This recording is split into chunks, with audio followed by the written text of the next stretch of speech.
And in hindsight, I'm very happy that my parents took the very hard decision to go through with that idea, because let's just say,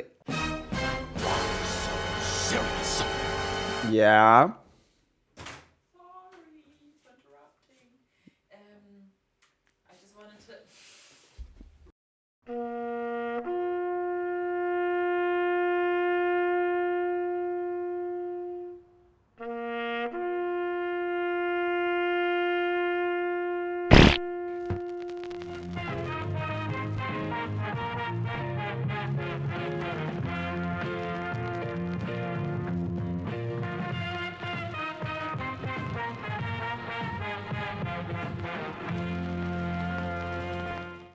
Ladies and gentlemen, we are back right in this channel. It is I, Emilio, your captain, your tarnished one, your ashen one, your Jedi master, and so much more, reporting for duty. We've got another reaction on deck, and this time it's going to be one of the front runners for Game of the Year. Going toe-to-toe with Elden Ring, we're talking about God of War Ragnarök. It's got a different vibe to it. It feels different when you say it more Norse-y, I guess you could say. So full disclaimer, the only God of War game that I've actually played so far in my entire gaming career, which is something that I am a little bit ashamed about, but it's just the way that it is.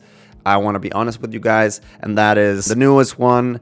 So basically the game that came before Ragnarök. That's the one that introduced me to the series. Obviously, I already had God of War as a franchise in my radar. So the reason why I hadn't actually played pretty much any God of War before the last one is because my household where I grew up, we were more of a just stick to one console type of place. That's the rule. That was my parents' decision, and at the time I was an Xbox guy, and as you all know, God of War does not grace the Xbox or Microsoft with its presence, which is obviously a damn shame, because as a dude, as a human being, I take personal enjoyment in seeing this one indestructible, aggressive, violent as shit dude wreck some shit up.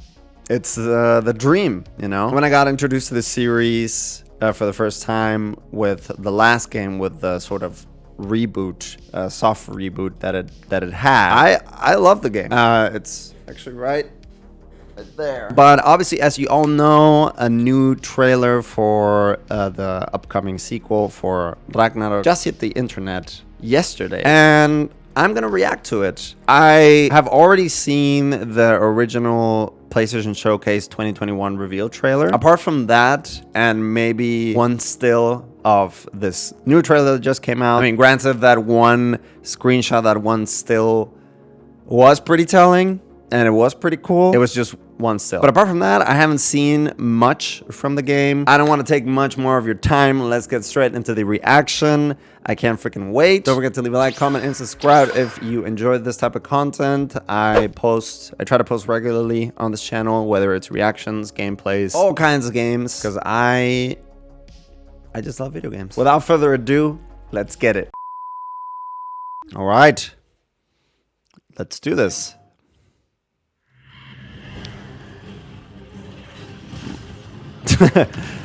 I like that they have to actually... Ah, shit, poor Kratos, man.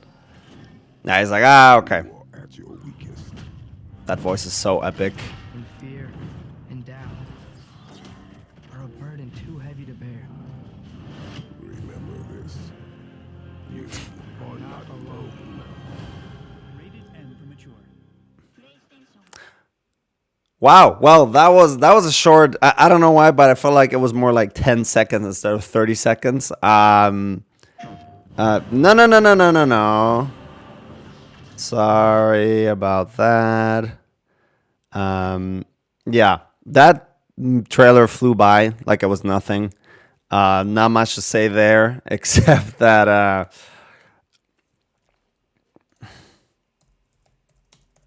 Atreus, yeah. Sorry, I had to refresh a little bit my God of War memory.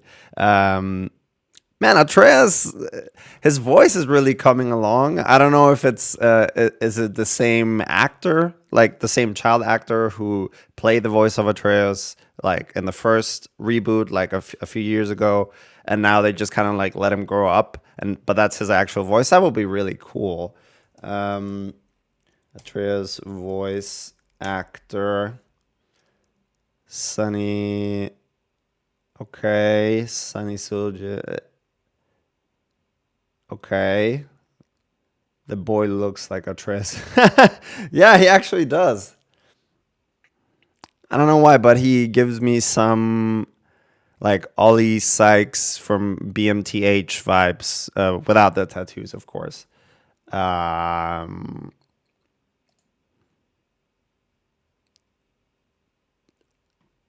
no, it's the same dude.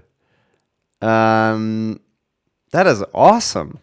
Yeah, you can definitely tell that his voice is a little bit more mature. It gives this sort of feeling that everything is a little bit more epic in the sense that the story that is being told is epic, not as an adjective, but it as a noun. An epic is a story that spans several years.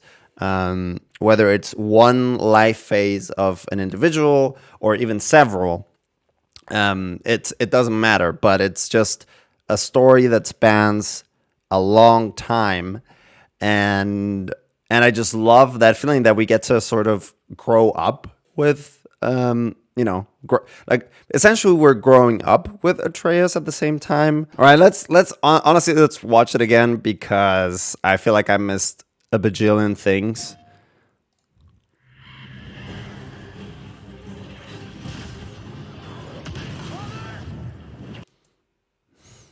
Yeah. I mean, it looks like they're just fighting normal Norse demons. So nothing new there. I like that they have to specify not actual gameplay, because that probably means that there's people out there who actually believe that this might be actual gameplay. And then I don't know why. I can perfectly picture somebody like trying to sue the studio because false advertising. Like, Jesus, dude, just get a life. Get out of your mom's basement.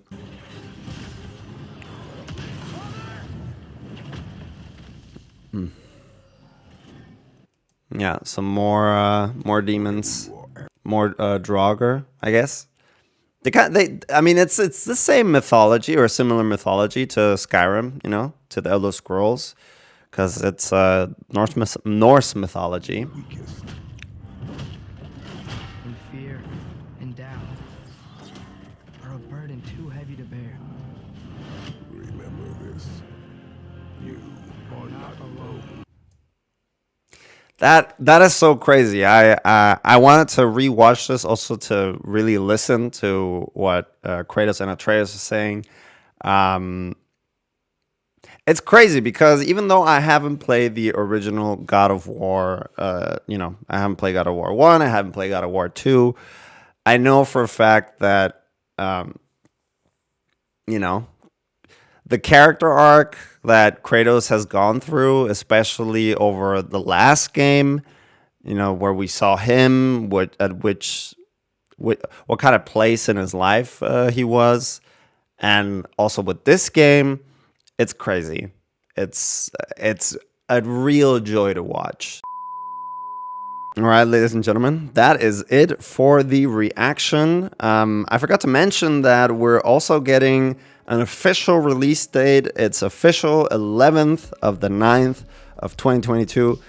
Wait, but they're doing the American thing where the 11th is not like, it's not that it's the 11th of September, it's the 9th of November. Yeah, otherwise that would be weird. 9/11, probably not a very popular choice for a release date. It's about 4 months away. I'm really looking forward to this. I have to admit that I might not be as hyped as a lot of other people because it's been such a long time since the last time that a God of War game was released. Like, when did it come out? It was like God of War 2018. Yeah, so it's been 2 years when the last God of War game was released, we didn't even know what COVID was. COVID didn't even exist at that point. It feels like it's been forever. I think that the reason why I'm not super like crazy hyped, or the same way that I was hyped for Elden Ring, number one is because I don't have that history with the series, because I just jumped on the bandwagon in 2018 when the reboot came out. But it's also because I haven't played the original God of War games. That's definitely something that I will have to consider for the coming months, maybe doing a playthrough of the original God of War to see like how far Kratos has come as a character and get really acquainted with his journey. I know that I haven't played the original ones, but I know his backstory because he's just such an iconic video game character. I dive deep into the mythology of God of War, of Kratos. I love Greek mythology myself. Hell, like one of my tattoos is actually based off of a myth in ancient Greek culture. It feels a little bit weird because in a way, I mean, they started developing this game probably immediately after the last God of War game, and I don't know how much more you can improve, like in terms of the gameplay, or at least in terms of the graphics. It looks pretty much the same as the last one. Yes, a little bit more polished, like it's in the details, but I'm a little bit skeptical as to what can they bring that is new, that makes sense for the characters and their stories, and how can they make it still fun. I don't know, maybe that's a little bit unfair for me because I love Resident Evil 2 and Resident Evil 3, like the reboots. And granted, 3 is kind of a copy paste of 2, but just with, the story of 3. I'm keeping my mind open. And like I said before, I'm curious to see where these characters go from now on. That's going to be it. Thank you so much, ladies and gentlemen, for joining me on this reaction. Please leave a like, comment, and subscribe if you're new to the channel. It really helps me out a lot. And I just, like I said before, I just love talking about video games. I love bringing this content to you, and I hope that the feeling is reciprocated. I hope that you enjoyed as well. So anyways, I will see you in the next one. Peace out.